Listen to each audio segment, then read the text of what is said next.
des zones de France, donc celles qui rentrent le 21 février, le 28 février et le 7 mars.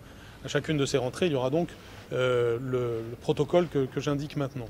À l'école primaire, nous allons passer du niveau 3 au niveau 2. Ceci signifie qu'un certain nombre de règles du quotidien vont évoluer positivement pour nos enfants et je m'en réjouis.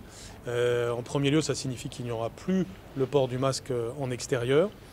En deuxième lieu, ça signifie que les brassages resteront limités, mais non plus par classe, mais par niveau, c'est important. Et puis en troisième lieu, ça signifie aussi que les activités physiques, d'éducation physique, donc, se passeront désormais en intérieur sans masque, sauf les sports de contact. Mais donc c'est là aussi quelque chose qui va améliorer le quotidien de nos élèves.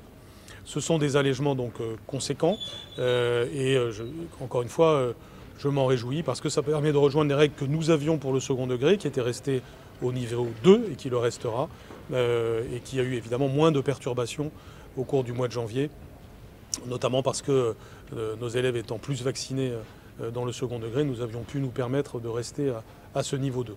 Donc un retour au niveau 2 pour l'école primaire. Par ailleurs, et toujours conformément à l'avis du Haut Conseil de santé publique, nous faisons évoluer aussi la doctrine de test. Celle-ci donc fait qu'à partir du 28 février, et de manière là aussi cohérente avec ce qui se passe en population générale, on passe d'un système de 3 tests que nous avons connu au mois de janvier à un système qui sera désormais de 1 test. Ce test est un autotest qui se fera à J2 et donc qui permettra là aussi beaucoup plus de souplesse.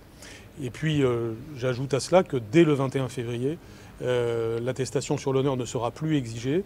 On sera donc dans un système de confiance, là aussi conformément à l'avis du Haut Conseil. Et ce système va alléger à la fois la vie des parents d'élèves et la vie des professeurs. Mais je crois que maintenant l'habitude est prise de ces autotests et nous savons que c'est plus efficace à J2 après parfois des périodes d'incubation que l'on a quand on a été cas contact.